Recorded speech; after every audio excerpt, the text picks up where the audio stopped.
Hey Tom, Hello, hi. how you doing? I'm good, you're right. I'm really good.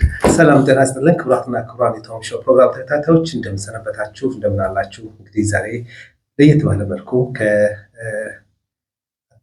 ሰው ጋር አብረን ተገናኝተናል። ዛሬ እስቲ እንግዲህ ወደ እናንተ ጋር ላቀርበው ያሰብኩት እንግዳ በኮሚኒቲያችን ውስጥ በጣም መልካም ነገርን በማድረግ በቢግ ሎካል ወርክ ማኔጀር ነው። እንግዲህ እስቲ ራሱን ያስተዋውቅልንና ስለሚሰራቸው ስራዎች ስላንዳንድ ነገሮች እንጠይቀዋለን። አብረን ቆይታ እናደርጋለን። አብራችሁን ቆዩ። Welcome to the Tom Show.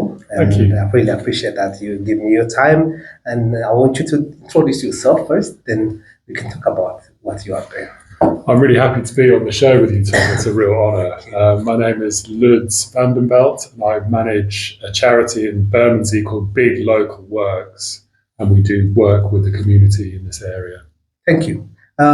Luz, I hope you already describe yourself, who you are, and I want you to tell us about yourself, what you're doing for the community, what you are still. You are, yeah, I know you are managing for the charity, but I know you do a lot of things in this charity. So I want you to tell them in detail what you are doing here. Okay. Yeah, I mean, I could talk for hours, but it's an economic support charity. So we help people with their financial circumstances. And we do lots of things, including welfare benefit support. So we help the local community with understanding what rights and entitlements they have to benefits. We help with application, we help with filling in forms, and we help with information for people to receive benefits. We also help with employment support. So we do support for local people around their employment skills, so how to write a good CV, how to prepare for interviews, how to do your job searches effectively, and how to secure kind of good, well-paid work. So there are two things we do. And then we also help with self-employment. So we help with benefits, employment, and self-employment. And the way we help with self-employment is by managing the local market. So as a charity, we manage a street market here at the Blue in Bermondsey called the Blue Market, which you know very, very well. Yeah, exactly, yes. And through managing the market, we want to encourage and support local residents to start their own small businesses and to grow the local economy and to make this place a better place to live and to work and to be, make it a nicer place for people to be, create more opportunities and grow a sort of more positive and healthy community. Yeah. So, yeah. Very good. Because I know you because I'm trading in this market and I know this big local work, doing a lot of things, just especially for any community who's living in Sussex.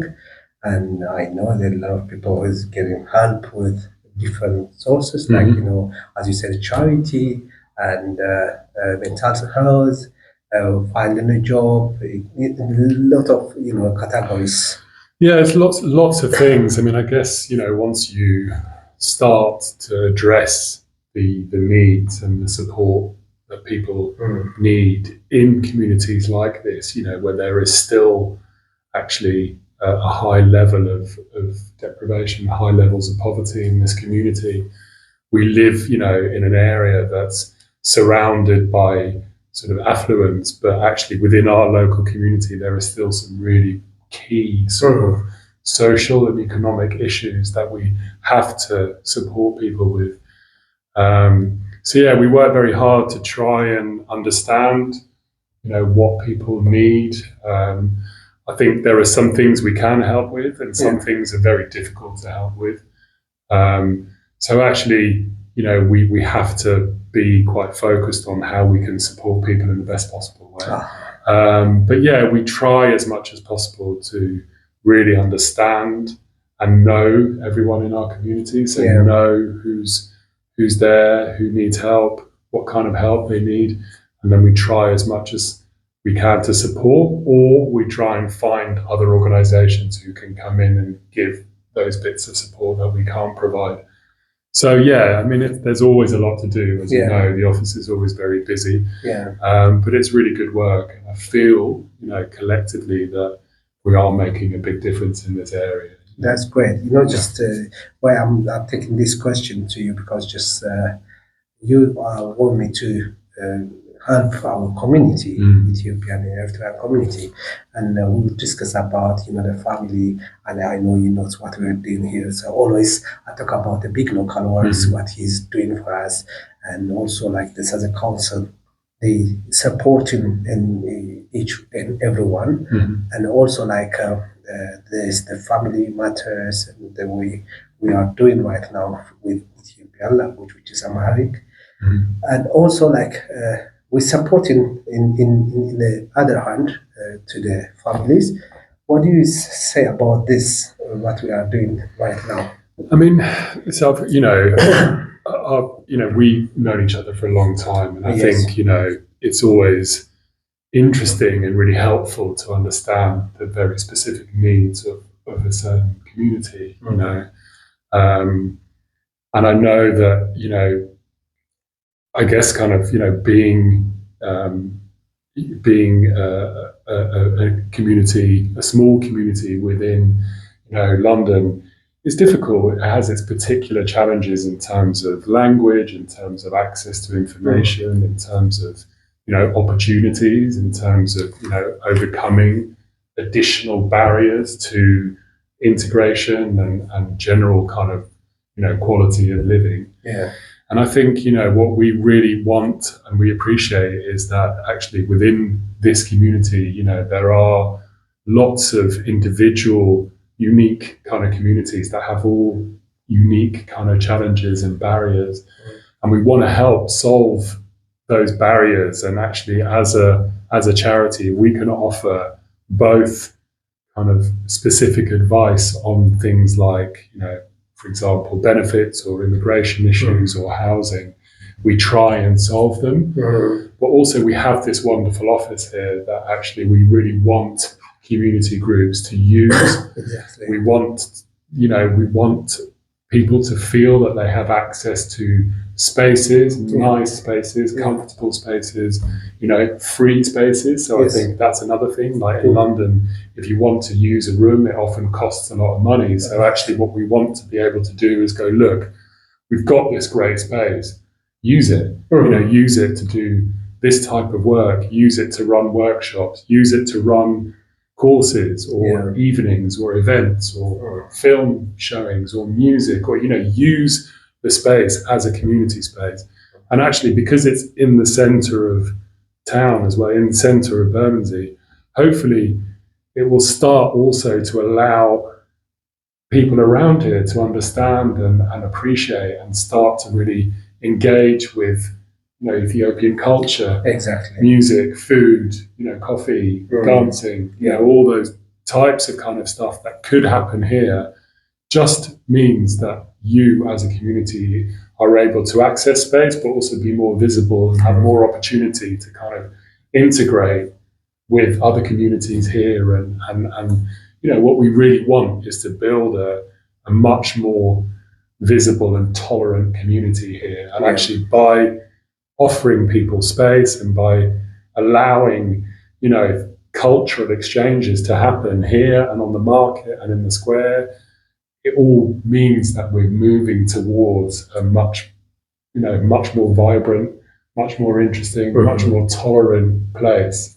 And that always means to me that we're living in a much more positive society. It means that things are getting better, and people are getting sort of more positive or more tolerant, happier. So that's good. Just I would take this question because I want to talk about about the Ethiopian culture, Ethiopian music, Ethiopian food. I know you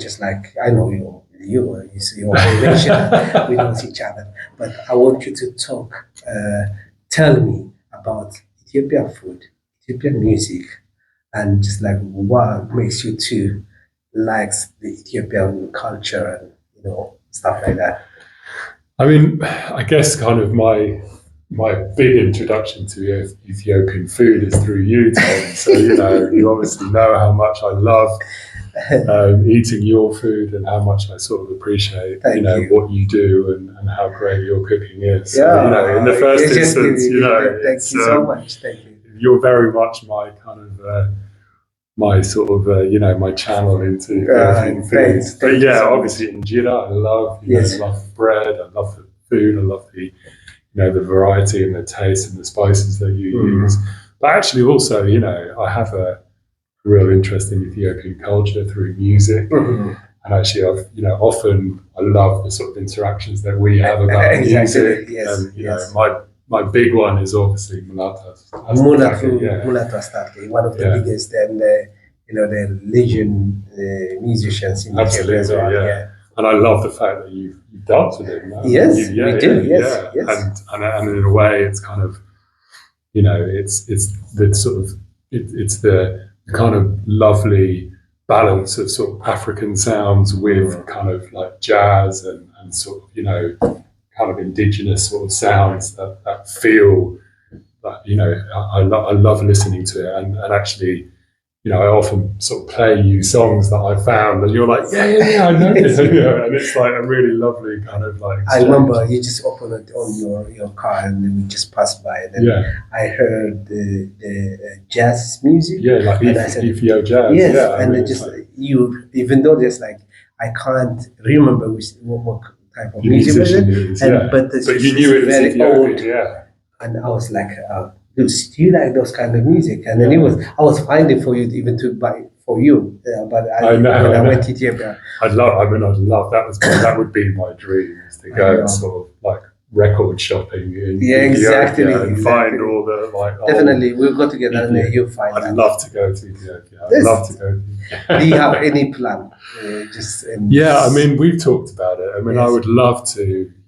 Actually, and this is not for this program. I think, honestly, if you ask me in the street, you could go anywhere in the world. I would say I would go to Ethiopia for, a month and travel around, discover the countryside. What I'd love to do is go to the churches that are up in the mountains, where you have to sort of climb to, and obviously visually. And, that you find it in the northern part of Ethiopia, which is incredible work. So I would love to. I mean, obviously, if you're out there, that would be even more special. And I guess kind of one of the best ways of appreciating any local culture is going with somebody from the country, from the area, and sort of being able to really see things differently. But I would love to go to Ethiopia. I'd love to experience that and sort of see the sights and the sounds.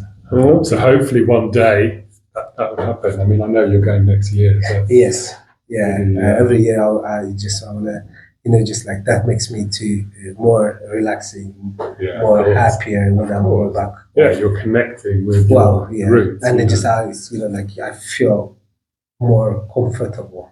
Of course. I go to different places, but when I go to Ethiopia, I feel like so happy. Your soul is back. Yeah. The other thing, just like, I want to ask you, like, maybe, do you have any memory thing? Like, just like, people have, all of us, we have a very sad time in our life. And then also we have like some, happiness time. Of course. And just that means is like they never go away from our memories, our mind.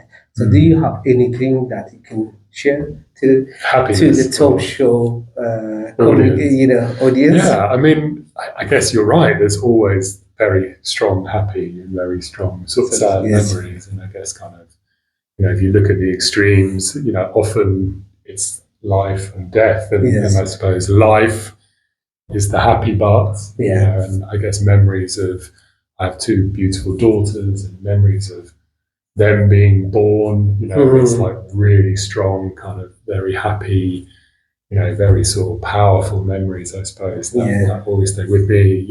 My wedding day to my beautiful wife is another very sort of strong, happy memory with lots of friends and lots of family around. I wish I could be there. I know. And then, yeah, I mean, we share a really sad memory as well. We just recently lost a very good friend of ours who was also a market trader, who'd been a market trader here for sort of 35 years. Wow. Russell is... So yeah, we lost Russell Dryden, who was a real sort of powerful, big personality here, and did a lot of really, really good things for the community. He was, for my work, he was also the chair of this charity. So he was, my boss in a way, But personally, he was also a very good friend, and I think for you the same. He was a really big kind of part of our daily lives. We saw him every day. We spoke to him every day. Even if it was for 5 seconds, it was, hey Russell, and he was always here. Exactly. So that's a really big, really impactful and very sort of sad memory for me, which makes day-to-day life just a little bit sort of less positive for me. It feels like there's a really big gap here, and that gap is Russell. It's never be even just go away from my mind. Always I would mention about him, always, because since I came in this country and we live the same place, I know him since 2004. Which is more than like 20 years. And just like every single day we met, every single day and also what I like about him, he never changed. No, always the same. And just Russell, he's a hero, especially for this community. Always he want everyone could be treated the same. He wants enjoyment. Do you remember every Saturday? Absolutely. He make the big music on the center of the Blue Market. Russell, he is a very, very... God bless him. I bless him. And he loves God. And then just what makes me more sad, he asked me one day, he wanted me to give him Ethiopian Orthodox Tewahedo Church Bible in English. And he said to me that his wife was sick on that time. He asked me, Tom, could you please, he always just asked me to pray for him, for his wife.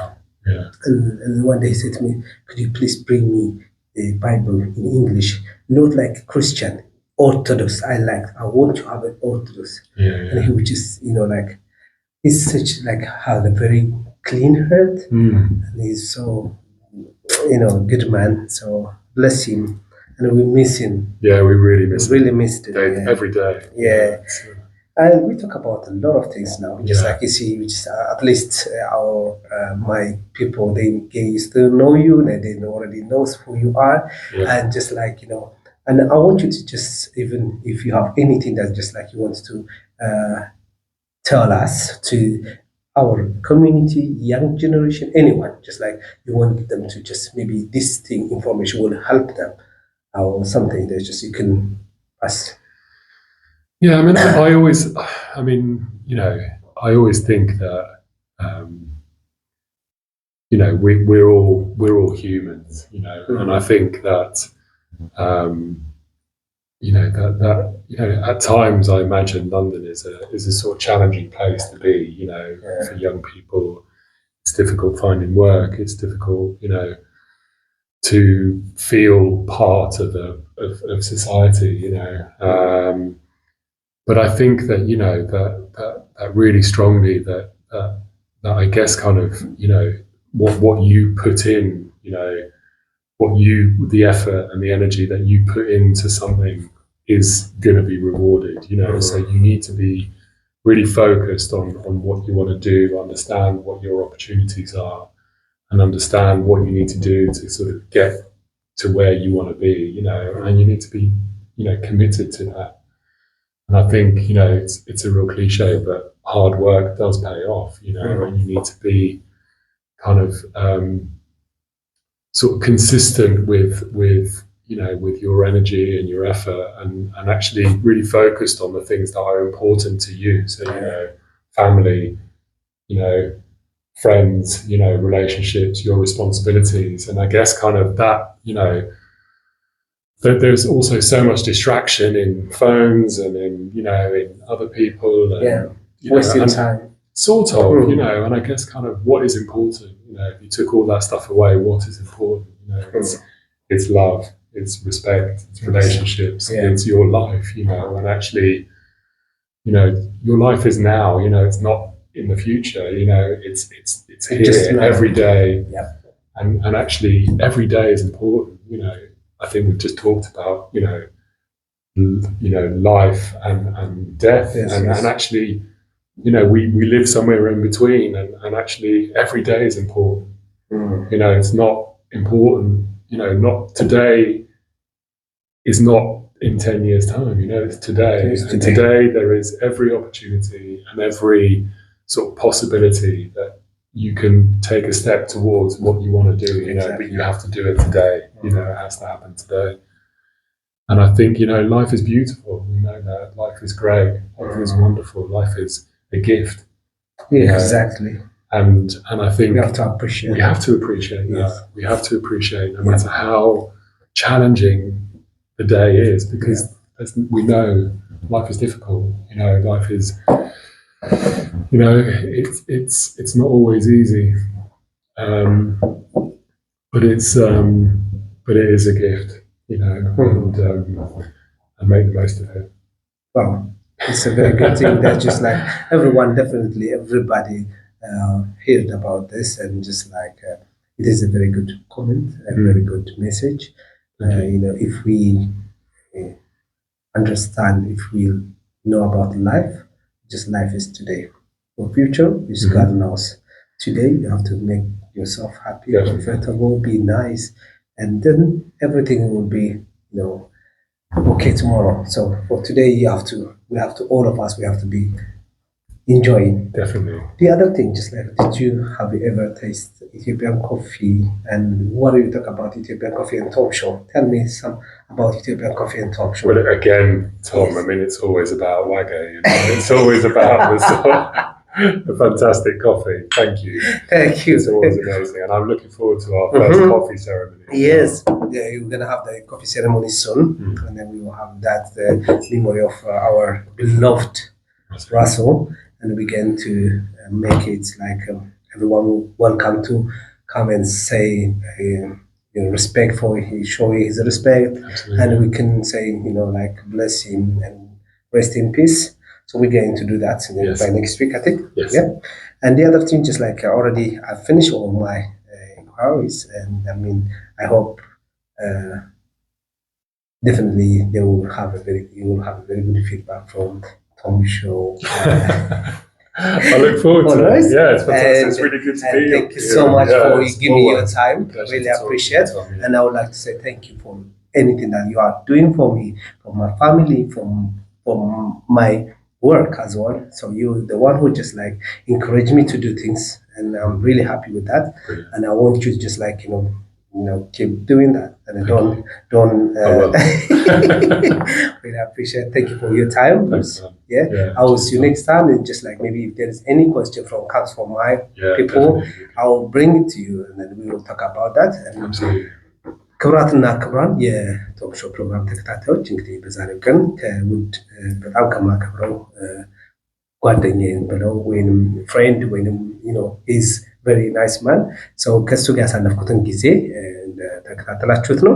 እጅግ በጣም አመሰግናለሁ አብራችሁን ስለቆያችሁ። እንግዲህ ያላችሁን አስተያየት ኮሜንት ኤኒቲንግ በኮሜንት መስጫችን ስር ታስቀምጡልን ጠይቃችኋለሁ። ስለ ቶክ ሾው ያላችሁትን አመለካከትን ሁሉ እንድትነግሩን በዚህ አጋጣሚ የገለጽኩኝ የቶም ሾውን ሰብስክራይብ ላይክ ኤንድ ሼር እያደረጋችሁ ደግሞ ቤተሰብ እንድትሆኑ በዚህ አጋጣሚ ነግራችኋለሁ። ይህንን ቀረጻ ያደረግነው ቢግ ሎካል ወርክስ በሳዘ ካውንስል ውስጥ የሚገኝ ትልቅ የኦፊስ ውስጥ ነውና ሁላችሁም እንግዲህ የምትፈልጉት ነገር ካለ በኮሚኒቲስ በኢትዮጵያ ኮሚኒቲ ወይም በኤርትራን ኮሚኒቲ ውስጥ ያለን ማንኛውም ነገር ያው በቀሲስ በለጠ በኩል ሁሉ ነገር ይደርሳችኋል። አብራችሁን ስለቆያችሁ ከኛ ጋር ስለነበራችሁ እጅግ እናመሰግናለን። ሰላም ሁኑ። ባይ። Thank you. Thank you so much. Really appreciate it. You're a natural. Thank you. Tom. Thank you.